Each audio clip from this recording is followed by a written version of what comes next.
அதை இல்லை என்றால் அவன் விடுவானா? உறவை சொல்லி அழுவதனாலே உயிரை மீண்டும் தருவானா? கூக்குரலாலே கிடைக்காது, இது கோட்டுக்கு போனால் ஜெயிக்காது, அந்த கோட்டையில் நுழைந்தால் வந்தது தெரியும் போவது எங்கே, வாசல் நமக்கே தெரியாது. வந்தவரெல்லாம் தங்கிவிட்டால் இந்த மண்ணில் நமக்கே இடமேது.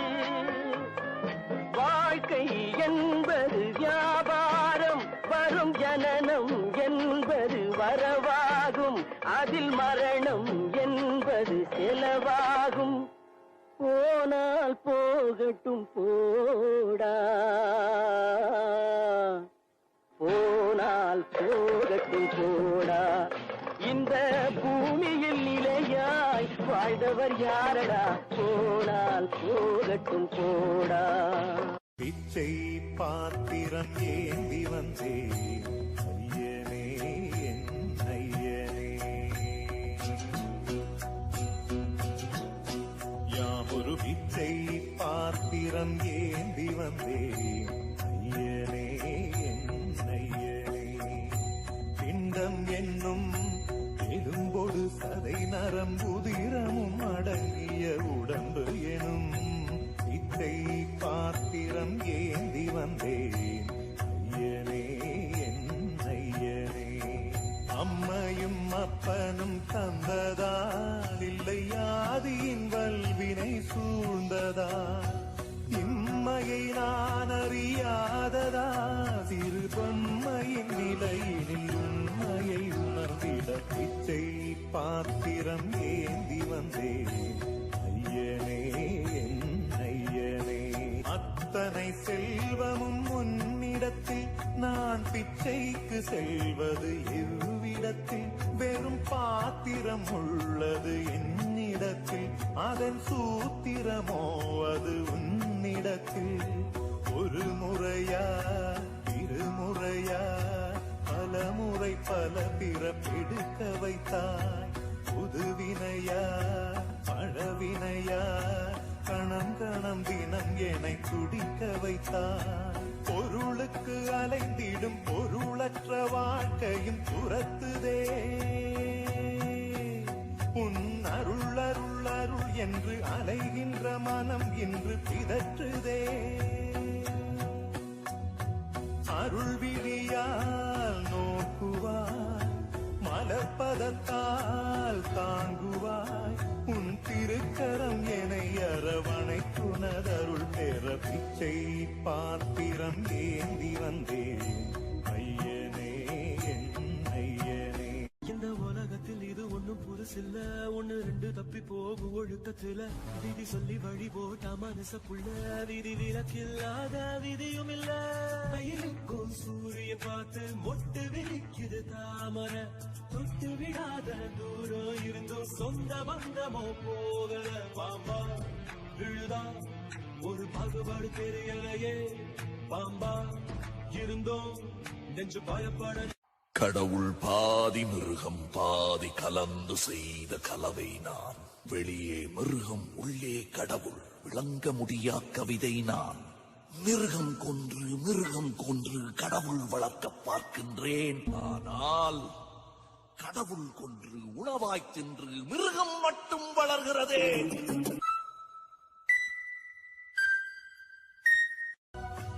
அம்மையும் அப்பனும் தந்ததால் இல்லை ஆதியின் வல்வினை சூழ்ந்ததா, இம்மையை நான் அறியாததா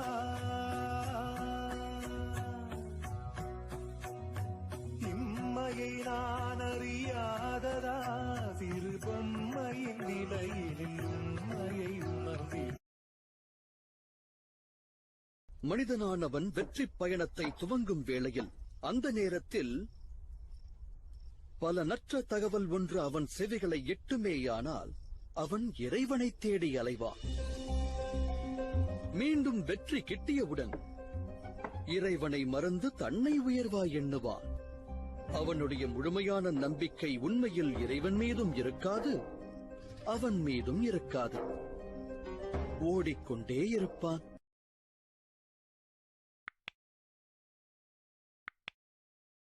Because any religion that worships evil gods as much as good ones is blind to the bright light of truth.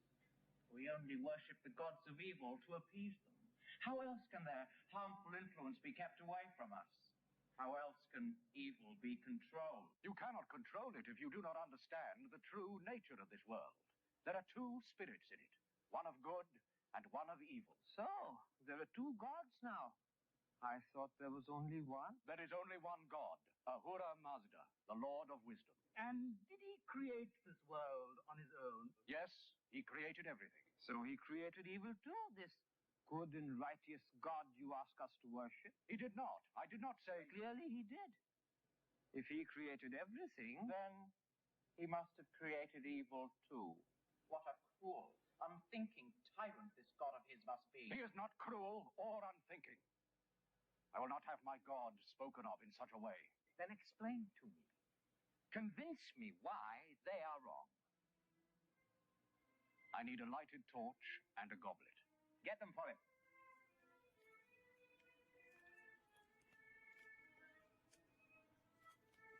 The goblet makes a shadow on the table.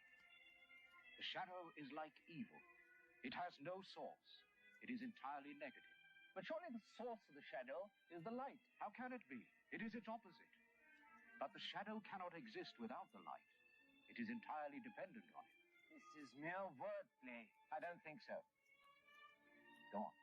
If you look, you will see the shadow seems attached to the goblet, an inseparable part of it, just as evil often seems to have a vice-like grip on all our lives. So how do we loosen that grip? You can't be parted from your own shadow. You can, if you choose to follow the good path, which leads us always closer to the light, which is God's wisdom. You see, the shadow now becomes separated from the cup. It has lost its hold on it. And as we move still closer to God, the shadow becomes even weaker and more powerless, until at last we are able to see it for what it is, a mere illusion, and itself lacking the strength to attack us. If all mankind chose to further the truth, then evil, like darkness, would be vanquished. Indeed, when we reach that stage, evil will finally be defeated in the world, and death and destruction will be no more. Death is not evil. Death is a part of life itself. We have always believed that, yes. If we gave him long enough, he would convince us black was white. Of course, death is not evil. Then if you were to die now, this instant, would you regard it as an act of goodness, the act of a kind and loving God? Go on. Answer him. It is a foolish question. It is not. Death in our world is inevitable, for without it, divine justice could not take place. Death is the separation of the physical body from its spiritual counterparts, the soul and the spirit. Clearly, that which destroys life is evil. One thing I notice, there's no talk of punishment. Are you not afraid of your God? Why should I be? He is my friend, more like a father to me. My lord, I can put up with this no longer. This is no religion. This is no God at all. Why do you say that? Because one can do whatever one likes in this faith. What if we were to lead wicked lives? One will be punished in the hereafter. After death, all our souls will be judged at the bridge of the separator, which for the virtuous is as wide as any road, but for the wrongdoer is as narrow as the blade of the sharpest sword. Those who have done more bad than good will fall into the abode of gloom and darkness below, while those who have done more good than bad will rise up to the abode of joy and light. And so we're encouraged to lead good lives. We are. Call Jamaspa.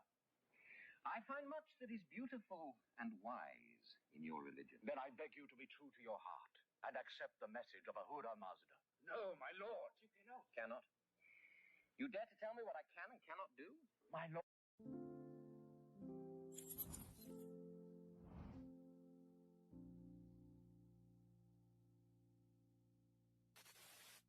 One day, a woman lost her young son. just a few days before her husband had died.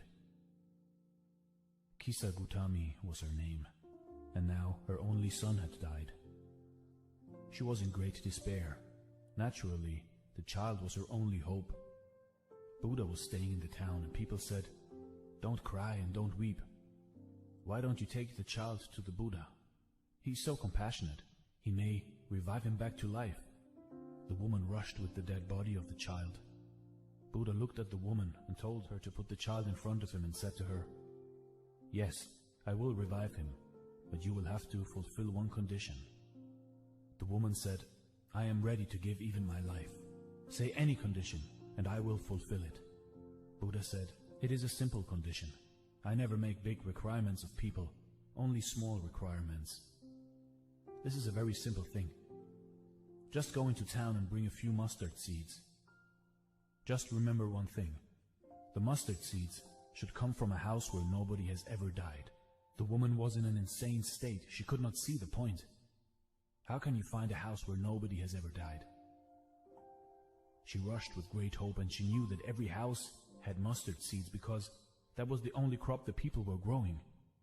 The whole village was growing it, so there was no problem. She knocked on many doors, and the people said, "A few mustard seeds? We can bring cartloads of mustard seeds, but we cannot fulfill the condition. Many people have died in our house, so our mustard seeds won't do." When night dawned, the woman came to her senses. She had knocked on every door in the village, and slowly she saw that death is inevitable. It happens to everybody, that nobody can escape from it. When she came back to Buddha, she was a totally different woman. Her child was lying there, and Buddha was waiting. He said, "Where are the mustard seeds?" The woman laughed, fell down at his feet, and said, "Initiate me into your path, because I have understood your message, that everybody has to die. Today my son has died. A few days before my husband died. And a few days afterwards I am going to die. Before I die, I want to see the deathless. Now I am not interested in my child being raised from the dead. I am interested myself in seeing the eternal life." Buddha said, "That was the purpose of sending you, so that you can be awakened." And he initiated Kisa Gautami. You see, in life, or let's say, there is no life without death. And there can't be death without life. We all have our own clocks ticking.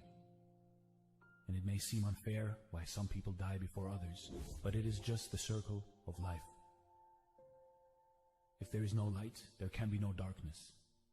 If there is no bad, there can't be any good. And if there is no death, there can't be life.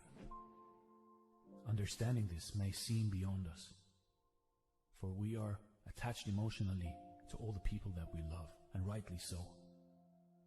Life is a beautiful journey, so enjoy every second and minute together with the people that you love. This is Dare to Do Motivation Stories. Thanks for watching, and stay blessed. ஏய், வாழ்க்கைன்னா என்னன்னு தெரியுமா உங்களுக்கு? பிறப்புக்கும் இறப்புக்கும் இடப்பட்ட கொஞ்சம் நேரத்தை தான் வாழ்க்கைன்னு சொல்லுவாங்க. அந்த கொஞ்ச நேரத்துல ஒருத்தருக்கு ஒருத்தர் துரோகம் செய்யாம, கெடுதல் எண்ணாம, நானு எந்த நினைக்காம கூட சேர்ந்து ஒன்னா சந்தோஷமா வாழ்றதுதான் வாழ்க்கை. அப்படி வாழ்றவன் தான் உண்மையான மனுஷன். இந்த உண்மை உங்களுக்கு என்னைக்கு புரியுது?